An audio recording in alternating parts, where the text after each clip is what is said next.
Nino, il a un passe guitare. Il a un passe, il a le droit. Il peut parler de guitare autant qu'il veut. Il a le joker. C'est le Eric Clapton du rap. Salut Internet, vous êtes les bienvenus dans ce nouveau Code Review. Nous allons analyser, ou tenter en tout cas, d'analyser l'actualité du rap francophone. Et aujourd'hui, c'est l'épisode 42. 42 comme qui ? Et là, c'est une superbe histoire. Comme Étienne Green. Littéralement, donc, cette personne s'appelle Étienne Vert, si on traduit son nom de famille. Et alors, Vert comme quoi ? Comme Saint-Étienne, le club de football. Et il s'avère qu'il est fan de Saint-Étienne, de père en fils, d'où le numéro 42, vu que c'est le numéro du département de Saint-Étienne. Il était formé à Saint-Étienne.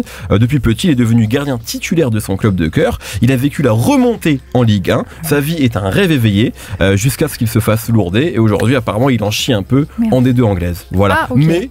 bon. Force à Étienne Green. Force qui, à je lui. trouve... Étienne Green, il a un blast de fou. Est-ce que toi, t'as le droit de donner de la force à Étienne Green ? Bien sûr. Vu J'ai changé tes origines. Oui, oui. J'ai changé d'ennemi. Ouais. J'en dirai pas plus, mais. Ok. Voilà. Dans le foot, tu veux dire, t'as changé d'ennemi ? L'ennemi, c'est Paris aujourd'hui. Mais on en reparlera à un autre moment. Non, mais écoute, c'est un autre sujet. C'est terrifiant, en fait, cette ambiance de merde. Ça commence bien cette émission. Non, mais force aux Stéphanois. On a trop souvent tapé sur eux. Et t'es surtout là pour enterrer l'âge de guerre. Okis m'a unfollow à l'instant, là. Aujourd'hui, donc évidemment, je ne suis pas seul. Vous les avez vus. Celui qui a plus de CD chez lui que la Fnac des Ternes en 2024. C'est réel. C'est vrai. Il n'y a plus de CD dans les Fnac. C'est Raphaël Dacros. Comment ça va ? Voilà, je suis le distributeur officiel de CD. Ça va très bien. Tu veux encore diguer des CD dans les Fnac ou non ? Non, maintenant c'est via les internets. Ouais, ça y est. Ouais, t'as des disquaires des disquaires comme ça fétiches que tu pourrais donner à notre commu ? C'est des comptes sur Discogs notamment, mais voilà, je les ai plus en tête là. Mais oui, il y a deux, trois endroits où j'aime bien les chiner. Ouais. Très bien. Et nous sommes avec la championne de dump sur Instagram. C'est toi qui as les meilleurs dumps en ce moment. C'est moi, c'est bien moi. Je fais des très beaux dumps. Sandra Argentique Gomez, comment vas-tu ? Ça va au top, merci. Bon, aujourd'hui, on va, épisode un peu spécial, parce qu'on va parler de plusieurs sorties d'actualité, en tout cas de projets qui soit viennent de sortir, soit sont sortis il y a quelques temps. On parlera avec toi, Raph, du projet de Ness, tout à fait, qui vient de sortir au moment où vous voyez la vidéo. On parlera du projet La Plage avec toi, Sandra, enfin avec tous les trois d'ailleurs, mais je sais que c'est toi qui auras envie de le présenter. Et puis là, on va commencer en parlant de le gros événement du mois d'octobre qui vient de sortir. C'est alors nous on enregistre ça le 18 octobre pour tout vous dire, voilà. Mais au moment où vous voyez la vidéo, c'est le projet GOAT, c'est l'album commun entre Ninho et Niska, qui arrive un peu dans on l'a déjà dit, mais un peu dans une forme de frénésie de projets communs dans le rap francophone, notamment en fin d'année dernière où on a eu Gazo, Tiakola et Isha Limsa, dont nous avions parlé ici. Donc c'est un gros événement. Ils ont annoncé également une date à l'Adidas Arena le 6 novembre prochain, avec des places dispo en achetant le pack avec le CD. Voilà, ça c'est comme ça que ça marche maintenant. Et ils vont évidemment sold out ça, je pense, sans aucun problème. Et l'idée maintenant, c'est est-ce que ce projet-là est à la hauteur de l'événement, puisque je pense que c'est quelque chose qui était annoncé depuis assez longtemps. Il y avait d'ailleurs une rumeur autour de ce projet-là, de ce projet commun entre Ninho et Niska depuis quelques années maintenant. Il arrive. Est-ce qu'il arrive au bon moment ? Est-ce qu'il arrive trop tard? Est-ce que c'est le meilleur projet commun de l'histoire du rap francophone? Ce sera pas ça le titre de la vidéo. On a eu assez de problèmes. Ça y est, stop.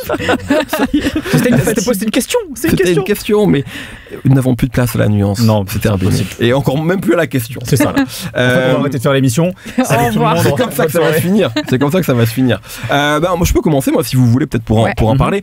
C'est vrai que j'ai un peu évolué sur les projets communs parce que à la base, moi j'adore ça. C'est comme les projets de beatmaker. Enfin, dès qu'il y a des projets un petit peu différents, un peu événementiel, quoi. Ouais, je suis toujours un peu excité. C'est vrai que moi j'ai toujours, même les projets blockbuster, je les attends toujours. Je suis pas toujours satisfait, on en a déjà parlé, mais j'attends toujours un peu ça comme un cadeau à Noël. Tu vois, mais qu'est-ce qui va se passer? Tu vois, qu'est-ce qu'on va avoir comme bonbon? Et donc Ninho Niska, c'est justement un énorme blockbuster. Ça fait partie, je pense, c'est les top 5, top 5 des plus gros rappeurs français, en tout cas de ces 10 dernières années, ou moins top 10. Ninho étant évidemment tout en haut. Est-ce que, je me dis, est-ce que ça va être à la hauteur de cette promesse-là? Et quand je regarde le tracklisting déjà, je me dis, bon, il n'y a pas trop de feats. Il y a un seul feat, c'est Koba. C'est pas... Il y a pas forcément une avalanche de gros noms, etc. Donc, c'est Ninho Niska. Bon, c'est pas forcément une déception, mais en tout cas, c'est pas forcément le blockbuster auquel on peut s'attendre, où tu sais, des fois, tu dis, ils vont absolument inviter tout le rap français. Et puis, le projet est dispo maintenant.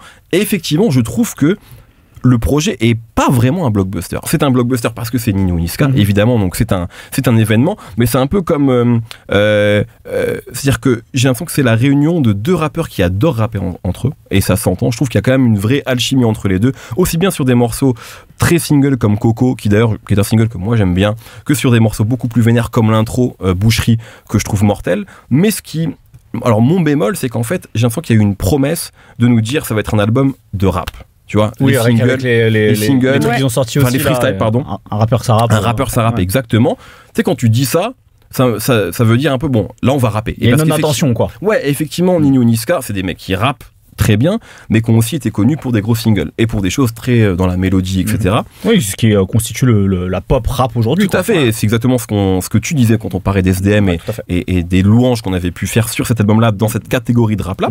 Et en fait, effectivement, l'album, c'est un album de rap, mais qui a quand même des singles. Donc, cette promesse-là, je la retrouve pas complètement, parce qu'il y a des morceaux comme Collabo, par exemple, qui est quand même un single de Ninho et de Niska, qui me semble un peu dispensable dans un projet comme ça, que moi, si tu me vends l'album avec Coco, je suis ok. Et je trouve que franchement, le single avec le clip, il y a un truc un peu beautiful, tu vois, Pharrell Snoop, à la française, bien sûr, mais le fait d'être au Brésil et tout, moi j'y crois, et c'est quand même un morceau qui m'a accompagné cet été, et que j'ai bien aimé dès le début, mais j'ai pas envie qu'il y ait d'autres singles. Et sur le reste, sur la partie rap, je trouve qu'elle est respectée sur certains morceaux, l'intro. En fait, moi, quand j'entends l'intro Boucherie, je me dis, waouh, ça va être ça. Et en fait, très vite, je trouve que dans le cœur du projet, on est sur des bons morceaux, mais qui sont assez presque routiniers, assez standards, assez mécaniques, voilà, entre Ninho et Niska. Et c'est bien, c'est-à-dire qu'en fait, il y a aucun moment, je peux pas te prendre un morceau et te dire c'est pas bien. Je peux pas te prendre un flow et te dire c'est pas bien. Je peux pas te prendre un couplet et te dire ça rappe mal. C'est impossible. On est sur des mecs qui maîtrisent leur art depuis plusieurs années maintenant. Mais il y a peu de moments où je me suis fait embarquer. Sur l'intro, c'est arrivé. J'ai bien aimé aussi la prod de Jungle, avec il y a pas mal de plus en plus on retrouve un peu un truc de sample, de voix pitchée dans le rap français en ce moment, et ça évidemment j'y vais à fond. Et puis ceux qui connaissent le rap américain ont reconnu aussi que c'est un truc qu'on entend dans un morceau de Benny Siegel, donc absolument, tout à fait. Et donc évidemment t'as ce truc là. J'aime beaucoup le morceau avec Koba, enfin surtout pour les références au rap du 9-1. Oui, tu vois, ça c'est génial. Avec LMC la fin, exactement, ça c'est des trucs en fait qui c'est génial, et ça rappelle aussi, tu sais, ce truc où il y avait eu ce drama autour de Koba quand il connaissait pas IAM dans une émission animée par un salopard qui a tué la culture. Mais en fait, et c'est toujours ce débat là où en fait on se rend compte que Koba il a d'autres refs, tu vois. Il a la Comera, la LMC Click, etc. Et il a, enfin tu vois, évidemment ça peut surprendre de pas connaître IAM, etc. Mais je pense qu'il connaît sur le bout des doigts des mecs, enfin toute une autre scène de rap. Et donc moi je trouve ça génial que les mecs en parlent et tu vois, mettent les projecteurs là-dessus. Donc il y a des bons moments, mais je trouve qu'on tombe un peu dans cette espèce de routine d'album commun. Et en fait c'est un peu comme tous les albums communs en fait qu'on a maintenant aussi dans le rap américain. C'est-à-dire que quand on commençait à en avoir, j'étais super excité. Donc ça commence, non. Mais Drake Future, en tout cas, je trouve que le nouvel arc, la nouvelle ère des albums communs, ça commence un peu avec le Drake Future, même si je trône avant, et Method Man, Redman encore avant, etc. Mais je trouve que Drake Future, ça lance un peu ce truc-là où on a après 21 Savage, Offset. Enfin, on a toute cette Future Young Thug, toute cette avalanche un peu de projets communs. Et en fait, où maintenant, je suis plus trop hypé. Autant au début, j'étais super excité, et maintenant, quand Drake il fait un projet commun avec 21 Savage, je suis en mode sans plus, tu vois. Et il y a plus trop de projets communs qui vont vraiment m'exciter aujourd'hui. Ça veut pas dire que je vais pas les écouter, mais en tout cas je suis plus trop hypé. Et là je commence un peu à voir ça dans le rap français, où je me dis déjà est-ce que ce projet-là entre Ninho et Niska, est-ce que finalement il aurait pas dû arriver plus tôt, parce qu'il y a aussi quelque chose qu'on entend dans cet album-là, c'est Ninho, il arrête pas de dire que c'est bientôt la fin pour lui. Et il arrête pas de le dire. C'est quand même et il le disait déjà un peu dans son dernier album. Il le dit encore là. Donc t'as un peu. Là, il a dit que c'était son avant-dernier projet. Avant-dernier. Avant-dernier, mais tu vois, c'est quelque chose qui est présent sur ce côté. Bon, vas-y, j'envoie mes dernières cartouches. Et ça veut pas dire que. Enfin, on voit qu'il aime rapper parce que pour moi, c'est vraiment un prodige du rap. Mais voilà. Il n'y a plus forcément l'envie de se dépasser. Je sens ce truc-là. Et autant chez Niska, il y a encore ce côté.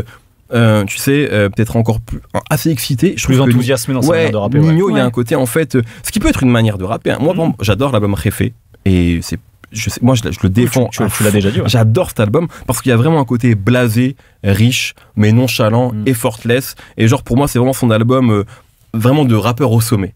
et avec un côté blasé, mais où il a encore envie de lâcher des flows, il se prend encore la tête. Là, je trouve qu'il est un peu en pilotage automatique, ce qui suffit pour faire un bon album de rap, parce que c'est Ninho, et qu'il est trop fort, et qu'il est fait pour ça. Tu vois, genre, c'est vraiment un génie du rap, je le pense sincèrement, mais du coup, on a un projet commun un peu mollasson parfois, je trouve. Voilà, c'est mon avis. Je le réécouterai, il y a des morceaux que je vais garder, notamment Jungle, notamment Boucherie, mais ça me semble pas être la rencontre au sommet que ça aurait pu être. Je sais pas ce que vous en avez pensé. Tu veux y aller ? Comme tu veux, ouais. Je suis assez d'accord avec toi, c'est un peu un projet en demi-teinte parce que au global, en fait, il y a deux impairs, je trouve que l'album n'arrive pas à éviter. C'est le côté effectivement collection de morceaux qui en fait me donne l'impression qu'au lieu d'entendre... Ce qui est souvent le cas sur des projets communs. Ce qui arrive assez souvent. C'est dur d'avoir... Et sur les albums justement de ce registre de rap, justement, pop rap entre guillemets, en tout cas de ce rap extrêmement populaire avec la formule que j'avais décrite par rapport à SDM il y a 2 semaines. Oui. Là en fait, et en plus au lieu d'entendre, comment dire... un album où vraiment il y a ce côté collaboratif, c'est-à-dire vraiment commun, quoi, avec on essaie de créer quelque chose un peu d'inédit et de singulier tous les deux avec notre identité. Ils n'arrivent pas à dépasser la somme de leurs individualités. En gros, le côté très charou de Niska, le côté réfé d'entreprise justement de Ninho. Et j'ai l'impression d'entendre une collection de featuring. Comme en fait, il pourrait y avoir des featuring sur les albums de l'un et de l'autre. Et il y en a déjà eu pas mal dans le passé. Et il y en a déjà eu pas mal qui pouvaient être par ailleurs très efficaces. Hein. Méchant était un super morceau. Exactement. Eni aussi sur Le Monde des Méchants, par exemple, j'avais trouvé ça pas mal. Et Maman... Maman ne le sait pas. Maman ne le sait pas, c'est très chaud ça. Tout à fait. Sur Destin. Oui, je crois. C'est possible. Du coup, j'ai un doute parce qu'ils en ont fait tellement que je m'y perds aussi, quoi. Donc ouais, je trouve que voilà, c'est un album du coup sur lequel il y a des temps forts et des choses qui sont beaucoup plus anecdotiques. Tu citais effectivement 911. Je trouve que dans cette manière d'être jusqu'au boutiste, c'est-à-dire c'est peut-être le morceau le plus crapuleux de l'album, et en plus d'assumer ce truc de on fait des références au rap du 91 avec effectivement ce sample de 9-1 Super Thugs et plein de références à DC's, à Nubi, enfin tu vois tout ça. Je trouve qu'ils vont à fond, et moi je l'ai toujours dit ici, ce que j'aime c'est quand les artistes sont jusqu'au boutiste dans leur démarche, et pour moi c'est un morceau qui est jusqu'au boutiste. L'intro aussi, parce qu'effectivement il y a toute cette évolution crescendo avec Ninho qui commence doucement, Niska qui arrive brutal comme il sait le faire, et puis après le mélange des deux à la fin, je trouve, et puis les arrangements qui changent sur la prod, bref, il y a en intro comme ça en ouverture, je trouve que ça marche très bien. On n'a pas parlé, enfin tu en as pas parlé, le dernier morceau Authentique, sur lequel justement moi c'est j'avais marqué super ou trop. Et voilà. Et pour moi il y a, tu vois, d'un seul coup je trouve qu'ils apportent un peu d'épaisseur sur des trucs que tu décrivais, c'est-à-dire une forme de lassitude aussi, de questionnement sur leur place de rappeurs qui font du rap de rue, etc. Je trouve que qui sont des OG aussi. Exactement. Niska dit on prend de la bidoche. Il y a un côté aussi sur le fait il y a le temps qui passe. Exactement. C'est plus ils sont jeunes, mais c'est plus des jeunes rappeurs en tout cas. Et là où parfois je trouvais que Ninho, quand il voulait faire des morceaux mûrs comme ça, c'était encore un peu trop tôt. Là, sur cette réflexivité, je le trouve très bon, et Niska aussi. Et d'ailleurs, il y a un autre morceau qui est Guitare.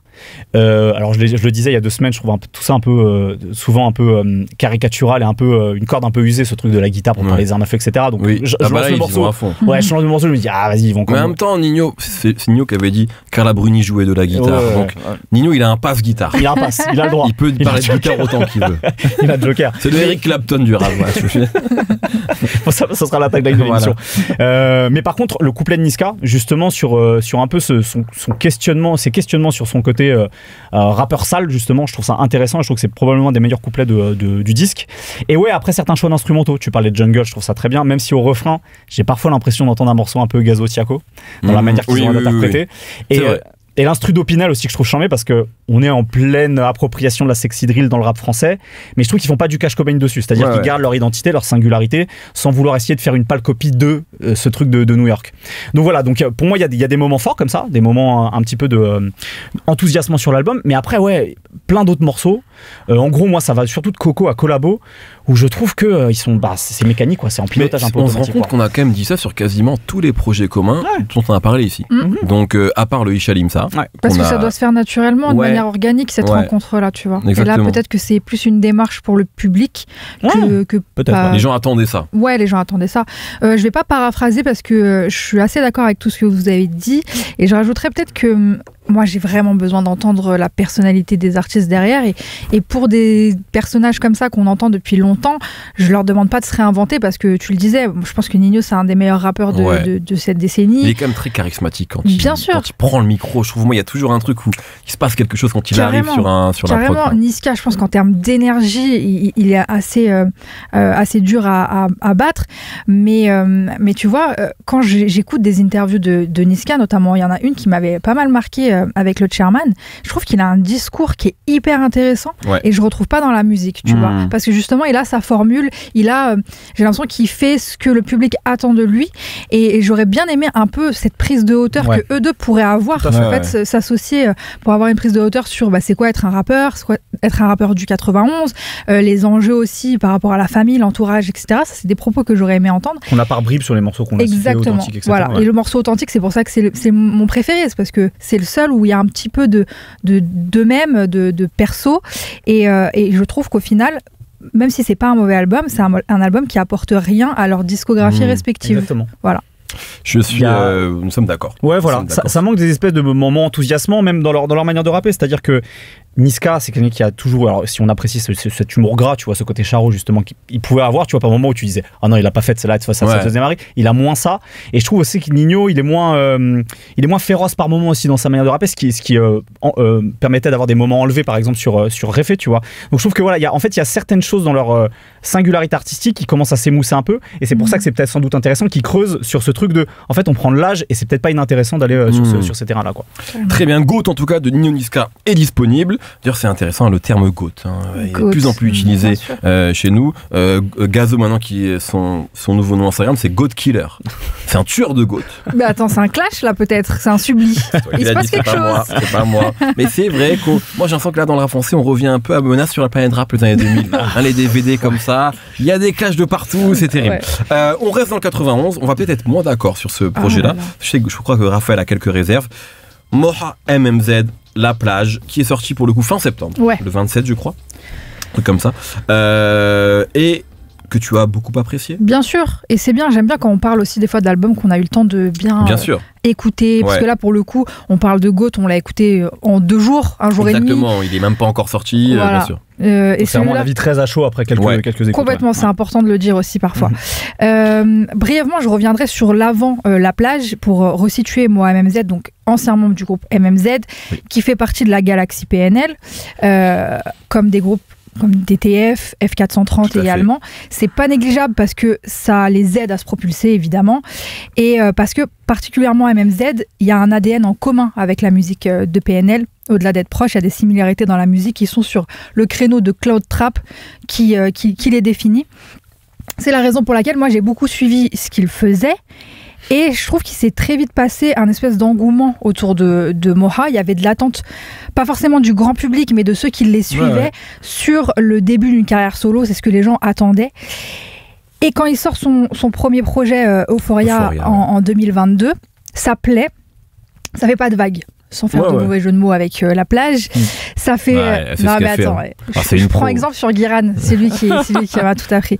Non mais dans le sens où c'est bien, mais j'ai l'impression que c'est l'album d'un mec qui s'est pas encore trouvé et qui répète un peu des schémas.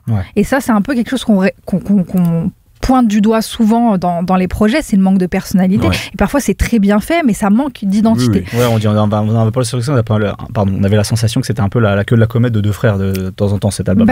C'était carrément ça. C'était carrément ça. Donc vraiment, il y a eu des succès, mais pas le truc qui crée l'étincelle. Là où je trouve que sur cet album, La Plage, il se révèle entièrement et avec sa propre identité, son propre vécu aussi.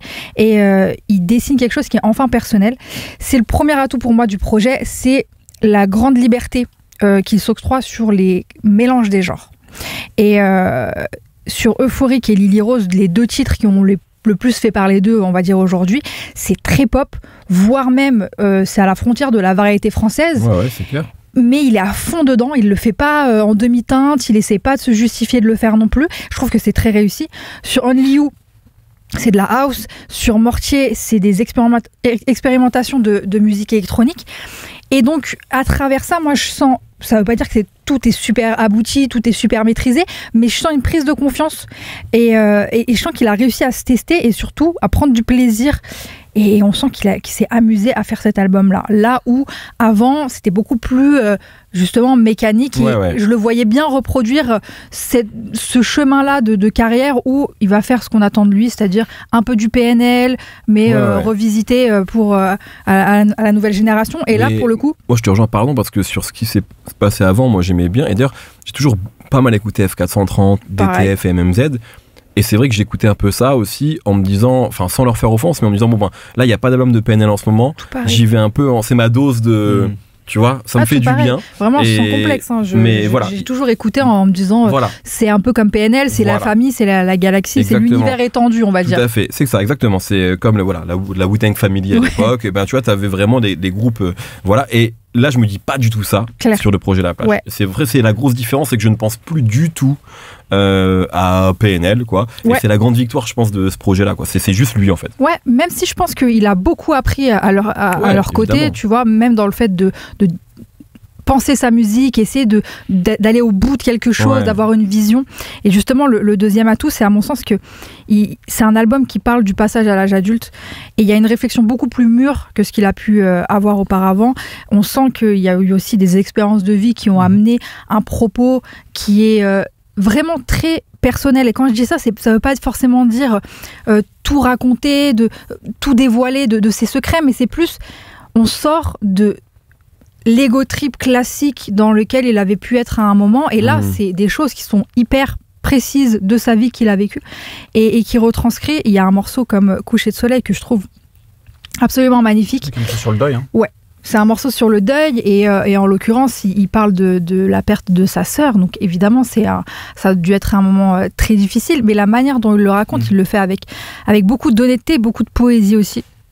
C'est un morceau sur lequel il reprend l'air de Where Is My Mind des Pixies et je trouve que ça crée vraiment un moment de grâce.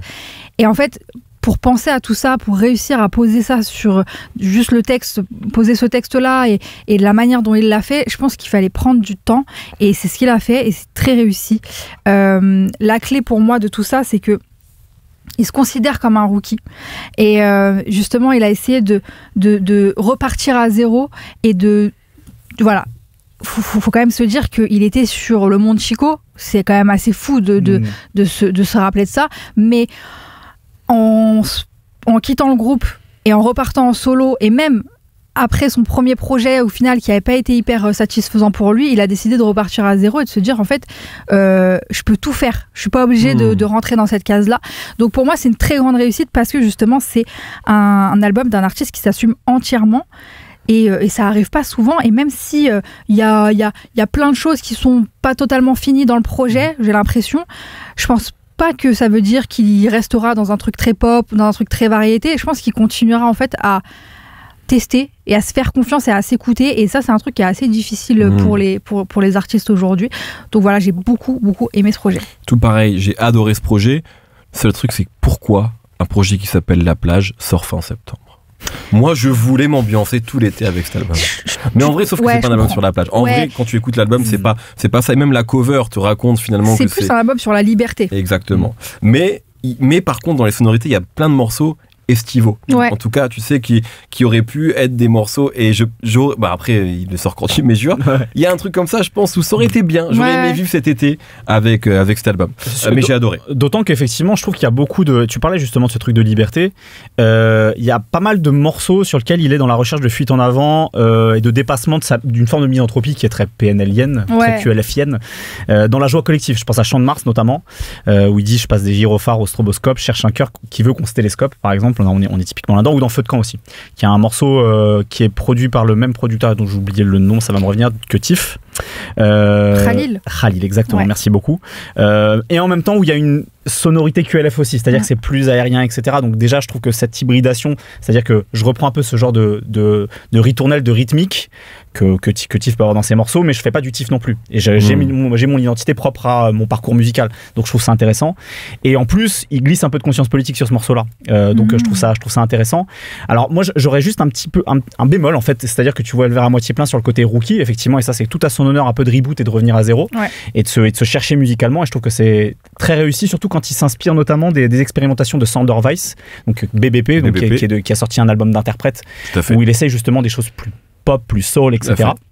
il disait qu'il faisait de la soul électronique sur cet album-là, et je trouve qu'il le fait très bien, justement. Il arrive à bien s'approprier ce truc-là, notamment sur les morceaux.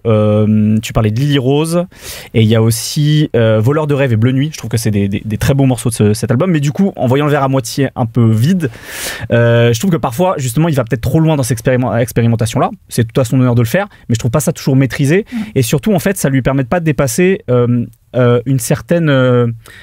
de rester un peu en surface parfois sur certaines thématiques où il veut parler de liberté, où parfois il peut être très plat finalement. Je pense notamment au morceau Nuit Bleue, justement, que j'aime bien pourtant dans la recherche musicale, ou Ce Monde, Ivre aussi, où du coup en fait il est trop évasif dans sa manière de vouloir parler de ça, et c'est mieux quand il va chercher dans son expérience personnelle. Ouais. Tu parlais notamment effectivement de ce morceau aussi sur le deuil. Alors tu peux pas en faire 500 dans un album évidemment, hein. Ouais. Mais quand il parle de ses expériences de vie, tu vois, tout simplement de vivre justement ces moments de joie collective, tu sens qu'il s'inspire de plein de choses, et là d'un seul coup, dès qu'il arrive à raccrocher à des trucs très personnels, très tangibles, ouais, je le trouve plus deep, plus profond, quoi. Donc voilà, c'est intéressant parce que ouais, en fait, il utilise encore sa musique comme laboratoire, et c'est là-dessus où je trouve que c'est un peu enthousiasmant de se dire un artiste qui a sa première trace discographique qui a presque 10 ans maintenant, ouais, 2015, qui se réinvente parce qu'il est encore jeune, et qui prend justement cette jeunesse en se disant je suis un rookie et je peux encore essayer des trucs en tirant parti de ce que j'ai déjà fait, en plus dans l'univers musical dans lequel j'étais, mais en essayant de faire des trucs nouveaux, notamment sur effectivement des aspects musique électronique, de drum and bass, beaucoup de trucs anglais, de two-step, etc. Où il tire un peu déjà une forme de singularité, quoi. Et des feats cool, Sur la Lune. Ouais, trop bien. Bah, c'est le rap post-PNL en fait, tu vois, les deux. Exactement. Je veux dire, c'est complètement ça. C'est ce truc de chanter le spleen, rapper, chanter le spleen, tu vois, avec beaucoup de mélancolie. Donc on est complètement là-dedans, quoi. Et ça va nous faire une transition parfaite avec l'autre projet. Donc La Plage est disponible, mais dans le projet dont on va parler, à un moment, l'artiste en question dit j'écoute SO La Lune. Et donc nous allons parler du projet qui vient de sortir aussi, même jour que Nino Niska, c'est Ness pour de vrai, et on va rester avec toi, car tu veux nous en parler. On va en parler. T'as des choses à dire. J'ai des choses à dire. Et non, et c'est aussi un artiste. Je sais que toi tu le suis depuis le début en tout cas quasiment, et que tu l'as quand même pas mal écouté. En fait, pas mal écouté. Les premiers EP, non, mais depuis la course. Et c'est là où ça commence réellement, en tout cas la course. Il y a eu la course et Ça va aller. C'est les deux EP jusqu'à ce projet-là pour de vrai, qui n'est pas son album encore. C'est pas encore son. C'est intéressant d'ailleurs de voir des artistes comme Moha qui lui dit c'est album, tu vois, genre c'est un album, et il y a. Euphoria, on était un aussi, je crois. J'ai l'impression qu'il réfléchit. Lui, il dit que c'était l'album 0 Euphoria. Ouais, mais donc, tu vois, il réfléchit comme album, alors que d'autres artistes, et bon, il y a pas de. L'un n'est pas meilleur que l'autre, mais c'est intéressant de voir qu'il voit ça un peu différemment. Où Ness, tu sens que son album, ce sera un truc particulier. Que il le dit d'ailleurs, il se met la pression pour l'album, il a une phase comme ça dans. Et d'ailleurs, moi, ça s'entend. Personne m'a demandé mon avis, mais je pense que c'est peut-être une erreur de trop se mettre la pression sur cet album. Parce qu'en fait, là, on a 11 titres. On a Bushi, Prince Wally en feat. On a, je pense, bon, je vais pas spoiler ce que tu vas dire, mais en tout cas, moi, je pense le meilleur niveau de rap que Ness ait jamais eu. Ça pourrait être ton album. En fait, c'est pas dit que tu fasses. Enfin, tu vois, ils se mettent trop la pression sur mon album doit être définitif, doit être l'école du micro d'argent ou Opéra Puccino. Il a une vision long terme de sa carrière aussi, je pense. Exactement, et il a peut-être raison. Et peut-être qu'il va sortir l'année prochaine ou dans 2 ans un truc où je vais me dire, ah bah ouais, là c'est l'album. Mais finalement, ça, je trouve que ça ressemble. La cover est belle, tu vois, ça pourrait être son album, tu vois. Et il y a presque toujours cette espèce de pression de se dire non, je repousse parce que je veux atteindre un truc, mais quoi exactement en fait, tu vois. Je pense que c'est un peu son atout et son désavantage à Ness. On va rentrer dans le vif du sujet en parlant de sa personnalité à lui. Moi, ce qui m'avait justement plu sur ses 2 précédents EP, c'est que tu sens que c'est un rap de la discipline. Ness, quand il sort La Course, je crois qu'il a 18-19 ans, donc il est vraiment jeune. Tu sens qu'il y a un peu ce truc chez lui d'être un jeune déjà mûr. Il n'y a pas ce truc d'être un peu un fanfaron, tu vois. Non, c'est clair. Il y a une recherche d'adrénaline. D'ailleurs, le reproche qu'on pouvait lui faire, c'est le côté un peu parfois trop scolaire, trop sérieux. Exactement. Dans sa musique. Et là, toujours un peu. Et justement, je pense que ça peut lui jouer des tours aussi.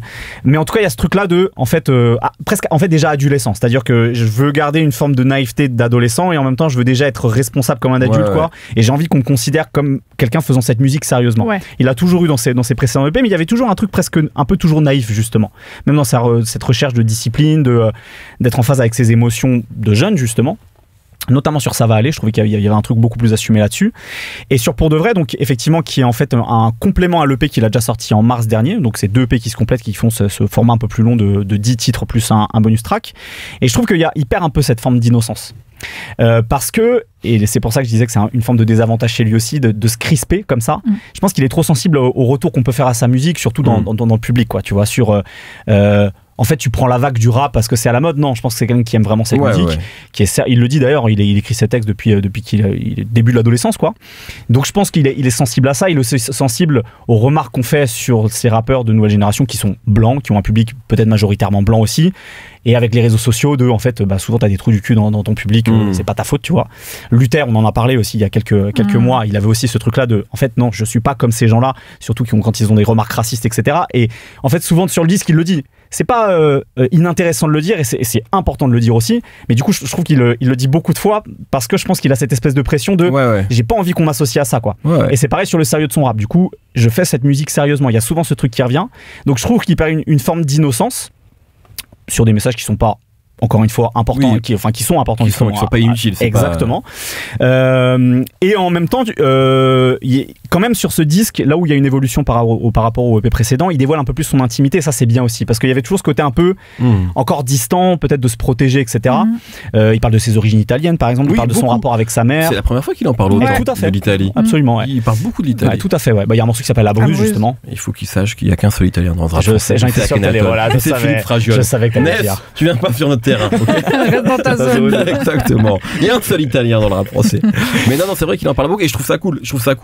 Parce que justement, ça donne plus d'épaisseur. Ça rejoint ce que disait Sandra tout à l'heure sur le fait dévoile-nous un peu ta personnalité. Forcément, ça donne plus d'épaisseur à tes morceaux. Donc moi, je trouve ça très bien, justement, qu'il dévoile ça. Son rapport avec son frère, tu vois, son rapport avec sa mère, son rapport qu'on travaille avec son père aussi, justement, dans le dernier morceau qui est d'Aveyron, qui est un très beau morceau, je trouve. Et puis, on sent aussi qu'il est sensible à ce côté éphémère de certaines jeunes carrières.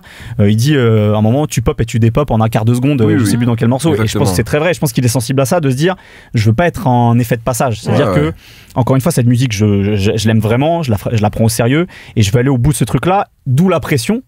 Qui est à la fois à double tranchant, c'est-à-dire qu'il se met la pression et il veut être appliqué dans sa musique, c'est tout à son honneur, mais du coup j'ai l'impression que ça le bride encore un petit peu.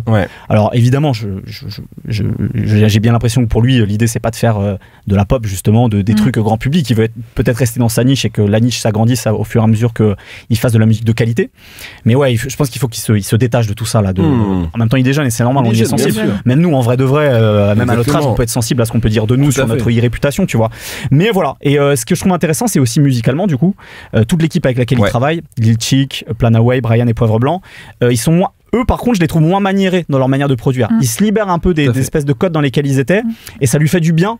Là où parfois il peut être crispé peut-être dans certains trucs dans ses lyrics, d'avoir des nouvelles prods comme ça, plus trap par exemple, le morceau avec Bushi, on dirait un morceau un peu de rap de Memphis, tu vois, de trap de Memphis, et ça marche très bien. Je trouve que sur ce registre-là, c'est vachement cool d'aller chercher aussi des sonorités un peu rock progressif dans certains samples, notamment dans les prods de Lil Chick sur la deuxième partie là qui vient de sortir. Donc c'est une bonne manière de continuer, je trouve, pour lui et pour eux, pour toute son équipe, à continuer un peu à forger sa singularité. Et il est encore jeune et je pense qu'il y a encore des trucs sur lesquels il peut lâcher un peu du lest, quoi. Ouais, moi j'ai beaucoup aimé ce projet. Vraiment, j'ai beaucoup aimé parce qu'en fait, j'avais beaucoup aimé la course, mais je l'avais aimé parce que c'était un peu une promesse, ce projet. Je me dis, ok, il y a ce gars-là, qu'est-ce que ça peut donner ? Ça va aller, m'avait un peu laissé sur ma faim parce que j'avais l'impression qu'il était déjà, après effectivement, que tu l'as dit, les jeunes, mais déjà dans une forme de répétition et qu'il avait un peu du mal à se lâcher. Et là, effectivement, c'est pas la grande éclate non plus, mais il va plus loin qu'il a jamais été. Je trouve aussi bien dans sa technique, parce qu'on a beaucoup dit Ness et Yanis, ils savent bien rapper, c'est des kickers, et oui, mais je trouve que là il rappe mieux qu'il a jamais rappé jusqu'ici. Je trouve il est plus intime qu'il a jamais été. Je trouve que les prods sont plus travaillés qu'elles ne l'ont jamais été sur un projet de Ness. Ce qui lui manque, à mon avis, c'est un peu d'élasticité. C'est-à-dire qu'en fait, c'est encore assez rigide dans sa manière de rapper, et que ça veut pas dire devenir Old Dirty Bastard, tu vois, mais genre, ça pourrait être un petit peu, je sais pas, un peu plus parfois. Je sens qu'il a ce côté un peu de plus en plus nonchalant dans sa manière de rapper, ce qui est une qualité, tu vois, il a de la technique maintenant, c'est vraiment qu'il lâche un peu de temps en temps, et je trouve qu'il le fait sur certains morceaux, et je pense notamment au morceau avec Bushi, qui est moi, mon morceau préféré du projet, peut-être mon morceau préféré de Ness jusque-là, et à mon avis, ça va être un de mes morceaux préférés de l'année parce que je trouve la prod incroyable, je trouve la combinaison entre les deux que j'aurais pas forcément imaginé au départ, je la trouve géniale. Donc, je me dis, en fait, il y a quelque chose, tu vois. Là, vraiment, il est en train de toucher du doigt quelque chose, mais effectivement, on sent qu'il veut parfois un peu trop prouver. Aussi bien, tu l'as dit, à son public qu'au rap. Tu vois, par exemple, quand il invite Prince Wally, le morceau est très bien. Et d'ailleurs, je pense que ça doit être cool de rapper avec Prince Wally parce que les mecs font toujours des passe-passe avec lui. Bah oui. Tu vois, genre, je pense qu'il y a un truc où t'as envie d'être avec lui en studio et de rapper, mais tu vois, au début du morceau, il met le moment où Prince Wally dit qu'il adore le morceau et qu'il aurait pu le garder pour son projet solo. T'as pas besoin de le mettre. C'est pas très grave de le mettre, mais ça fait un peu genre, regardez, hein, Wally, il valide le truc. En fait, t'as pas besoin. T'as pas besoin de ça. Tu rappes bien, tu vois, tu fais de la bonne musique. Et voilà. Mais je trouve ça vraiment bien. C'est-à-dire qu'en fait, j'ai quand même trouvé que c'était vraiment un super projet et ça quand même ressemble à du rap que moi je peux écouter en boucle en fait. Mais c'est ça, là je vais pointer des bémols, mais c'est parce que justement il y a cette exigence, on en parle souvent. Moi je vois très bien jusqu'où il peut aller Ness. Je vois l'authenticité de sa démarche, l'amour qu'il a pour le rap, ça c'est indéniable. Donc forcément c'est un gars que j'ai envie de suivre. Mais je me dis, je sais pas encore qui est Ness à part un bon rappeur et un passionné de rap. Et justement, c'est ça que j'ai aimé dans ce projet-là. Comme vous l'avez très bien dit, il se dévoile un peu plus. Moi, j'ai beaucoup aimé le morceau d'Avero. Je trouve qu'il est beaucoup plus relâché. Même sa manière de rapper change un petit peu parce que justement, il est un peu plus en intimité avec le public qui l'écoute. Donc ça, je trouve pertinent. Mais sinon, je me retrouve souvent à aimer plus les feats, parce que lui, il a son rap que j'adore, bien sûr, c'est l'école que je kiffe, mais il y a toujours quelqu'un qui va amener une souplesse que lui n'a pas, parce qu'il est rigide, parce qu'il est droit, et je pense que ça va venir avec le temps. Mais il faut quand même lui dire, parce qu'il écoute en plus les critiques, que c'est... Écoute les critiques des gens qui t'aiment vraiment. C'est ça. Ne va pas sur X. Exactement, voilà. Ça, c'est sûr. Non, mais en fait, nous, on voit très bien où il peut aller et même les capacités qu'il a à son âge, où c'est un âge aussi où tu as envie de faire tellement de trucs différents que tu pourrais te perdre. Lui, il est focus. Donc, c'est trop bien. On n'a pas de direction à lui donner. Mais juste, au contraire, des fois, relâche un petit peu et prends du plaisir vraiment à expérimenter ta musique. Et voilà, on a compris que t'as un bon rappeur et t'as tes bases de ouf, mais quand tu relâches un peu, je pense que ça peut être encore plus intéressant. Mais c'est intéressant ce que tu dis parce que, tu vois, récemment en off, j'avais une discussion avec le chroniqueur Sal, quand il était venu ici avec Bébé Jacques, et on discutait, et on se disait, mais parfois il y a des jeunes artistes qui veulent trop vite expérimenter, tu sais, et prouve d'abord que t'es un bon rappeur. Lui ça y est. Et lui, en fait, c'est un peu l'inverse. En fait, c'est bon, tu vois, on a compris, et parce que des fois, tu peux aller trop loin, trop vite. Et en même temps, son public tout de suite lui a reproché sur Ça va aller, justement le morceau Ça va aller, où tu vois les BPM étaient plus élevés, et il le dit d'ailleurs dans le pays, il en parle. Si je devais le refaire, je le ferais. Donc, je suis content d'avoir fait des refrains pour mes gars. Exactement. Mais c'est vrai qu'en fait, voilà, je pense qu'il a ce bagage-là. Il a prouvé qu'il savait rapper, donc qu'il continue, mais voilà, comme tu l'as dit, à mettre un peu plus peut-être de folie. C'est ça. C'est clair. Prendre de la drogue, Ness. Ça sera le message. Bravo. Pour toi la gueule, prendre de la drogue et rap juste après. Comme Old Dirty Bastard en fait. Non, pas du tout. Pas du tout, jamais. Merci en tout cas, on arrive au bout de cette émission-là. En tout cas, ces 3 projets sont disponibles. Ness pour de vrai, Mohamed Z, La Plage et Nino et Niska, Goat, qui est disponible d'ores et déjà. Merci beaucoup. Merci à vous. C'était super. Merci d'avoir regardé. Allez, on fait ça. Toujours. Salut. Ciao.